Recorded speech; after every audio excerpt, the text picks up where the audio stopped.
Cobertura vegetal são tipos ou formas de vegetação de origem natural ou plantada que recobrem uma determinada área ou terreno.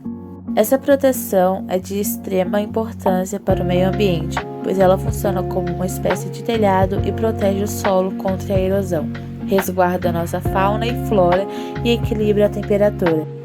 Porém, não confunda cobertura vegetal com área verde. As áreas verdes são compreendidas por zonas árboreas, como praças e parques urbanos. De acordo com o IBAMA, a cobertura vegetal é fortemente influenciada por variações sazonais dadas por características da fenologia vegetativa das espécies, que são variações na quantidade de folhas das espécies. Fenologia vegetativa é o ramo de ciência que se ocupa com as relações entre clima e fenômenos biológicos periódicos. Por conta das inúmeras transformações na ocupação do território brasileiro, identificou-se a necessidade de mapear a cobertura vegetal existente no Brasil. Durante o processo de mapeamento, o Ministério do Meio Ambiente levou em consideração áreas com predomínio de vegetação nativa e as áreas convertidas em pastagens plantadas, cultivos agrícolas, reflorestamento, mineração e urbanização. Vamos falar um pouco sobre a vegetação do Brasil. A vegetação do Brasil é formada por um conjunto de tipos vegetacionais diversos. Essa diversidade vegetacional é fruto da geografia brasileira, bastante heterogênea. A vegetação do Brasil é um conjunto de espécies de plantas que compõem a paisagem natural do país. O Brasil possui um território extenso, com diversas especificidades geográficas, marcadas pela variedade de condições naturais de clima, relevo e solo. Portanto, há no território brasileiro uma complexa rede de espécies vegetais. A vegetação do Brasil compreende as várias manifestações de formações vegetais existentes no país e que surgem conforme o tipo de clima e de relevo.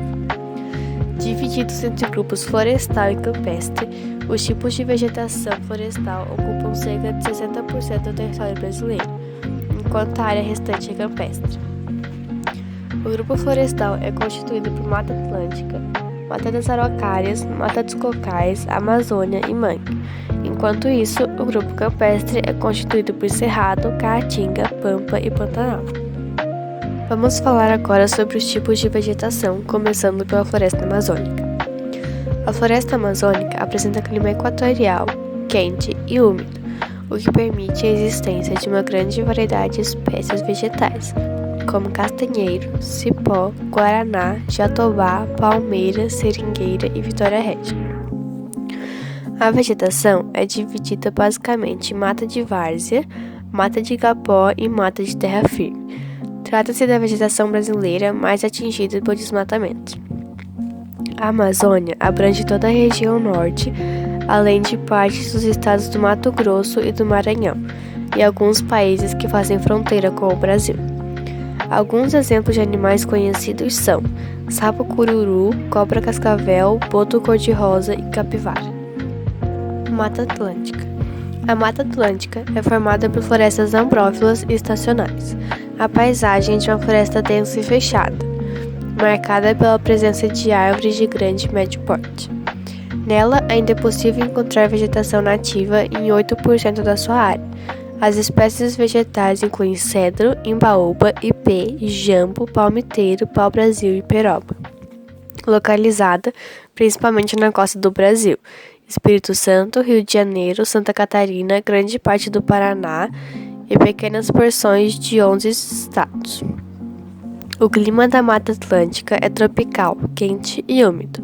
É esse clima e as chuvas que propiciam a sua grande biodiversidade, a maior do mundo considerando cada hectare. Animais conhecidos da área são pica-pau da cabeça amarela, mico-leão dourado, jacaré do papo amarelo e bicho-preguiça. Cerrado. O tipo de vegetação presente na área de cerrado é caracterizado pelo clima tropical, sazonal, em que o inverno é seco e chove no verão. A vegetação é bem diversificada devido à sua extensão, podendo ser observado campos e florestas densas.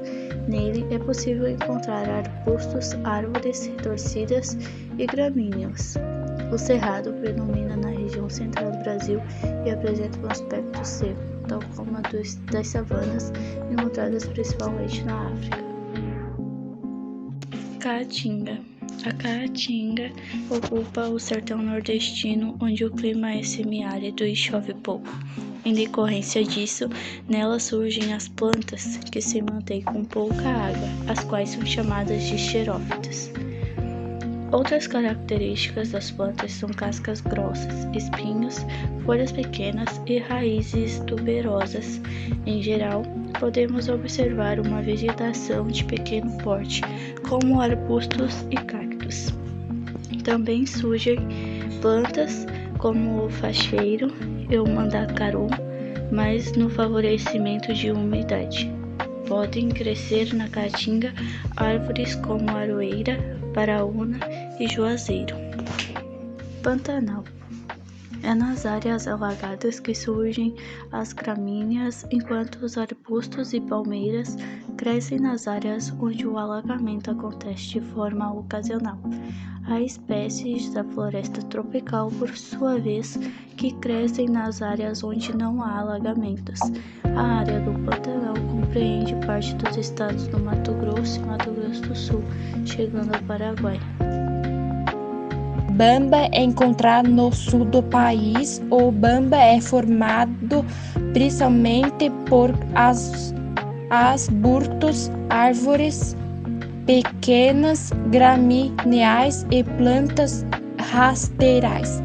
Os bambas apresentam formações vegetais com savana, estepe e florestais estacionais. Essa vegetação surge no Brasil exclusivamente no Rio Grande do Sul, em virtude do clima subtropical. A Mata dos Cocais, considerada uma mata de transição, surge em climas equatorial úmido e equatorial semiárido.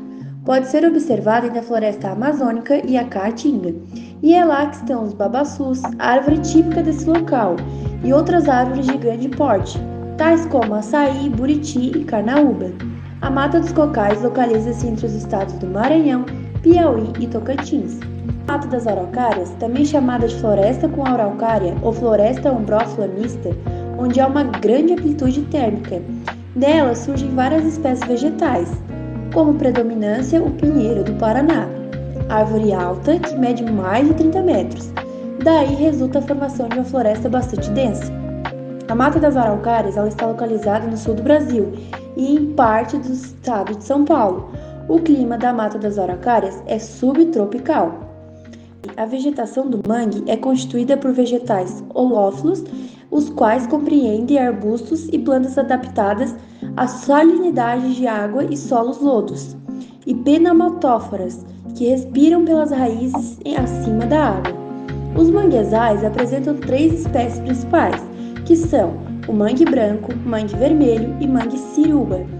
Trata-se de um tipo de vegetação litorânea que surge em regiões alagadiças e onde o clima é tropical e subtropical. Um bioma pode ser definido como uma grande comunidade que interliga a vida animal e vegetal, adaptadas às condições do ambiente. A palavra bioma é formada pela junção de bio, que quer dizer vida, e oma, que indica grupo ou massa. Os biomas são classificados como grandes áreas ecológicas com características semelhantes e são influenciados por diversos fatores, como o clima, solo e relevo, que estão relacionados com a diversidade dos seus ecossistemas. Os principais biomas existentes são os aquáticos, distinguidos pelo tipo de água, e os terrestres, diferenciados principalmente pela vegetação dominante e pelo clima característico. O impacto ambiental é qualquer modificação, seja positiva ou negativa, causada no meio ambiente pela ação do homem. Os principais impactos ambientais no Brasil são a degradação do solo, causada pela mineração, a poluição dos rios devido ao descarte incorreto do esgoto doméstico e industrial, a poluição do ar causada pelas empresas, a destruição da flora e fauna, o descarte incorreto de resíduos e etc. Dentre os principais impactos ambientais causados pela atividade humana, principalmente pelas empresas, podemos citar a diminuição dos mananciais, extinção de espécies, inundações, erosões, poluição, mudanças climáticas, destruição da camada de ozônio, chuva ácida, agravamento do efeito estufa e destruição de habitats. Esses impactos acarretam no aumento do número de doenças na população e entre outros seres vivos e afetam a qualidade de vida. A mineração e a agricultura, por exemplo, são atividades econômicas que alteram o meio ambiente. Os impactos ambientais afetam o planeta de várias formas e podem fazer estragos irreparáveis. Esses impactos podem ser locais, como a poluição urbana do ar e a poluição do ar em ambientes fechados. Os impactos também podem ser regionais, como a chuva ácida. Já os impactos globais são o efeito estufa, o desmatamento, a degradação costeira e marinha. A má gestão de resíduos sólidos de uma empresa pode contaminar o meio ambiente, trazendo impactos significativos para um grande grupo de pessoas e para o ecossistema. Na verdade, a má gestão dos resíduos pode agir negativamente na saúde de todos, mesmo que seja no bairro, na rua ou na empresa. É importante saber que os resíduos, estando bem protegidos e geridos, contribuíram para a preservação do meio ambiente, evitando assim os impactos socioambientais e a saúde pública. Os resíduos sólidos, sendo mal geridos, causam poluição visual, poluição do solo, do ar e do lençol freático. Além disso, prejudica a saúde da população. Também para as empresas que fazem uma gestão inadequada, há o risco de sofrerem penalidades, por exemplo, multas ou paralisação de suas atividades. Proliferação de endemias. O impacto ambiental podem gerar a proliferação de pragas e vetores de endemias e colocar em risco a saúde pública. Impactos da mineração. Os principais impactos ambientais da mineração são poluição da água pelo descarte indevido dos rejeitos da mineração, além de contaminar a fauna e flora aquática. Poluição do ar a partir da queima de elementos tóxicos, poluição sonora das instalações que afetam cidades urbanas, afundamento gradativo da superfície da terra, rejeitos radioativos. Contaminação e degradação do solo. A poluição do solo é outra consequência da depredação do meio ambiente. A contaminação consiste em qualquer mudança na natureza ou na composição da terra decorrente do seu contato com produtos químicos. A degradação consiste na remoção do solo para mineração ou agropecuária. A contaminação e degradação são perigosas porque pode tornar o solo inútil e infértil, além de gerar riscos à saúde dos humanos, dos animais e das plantas.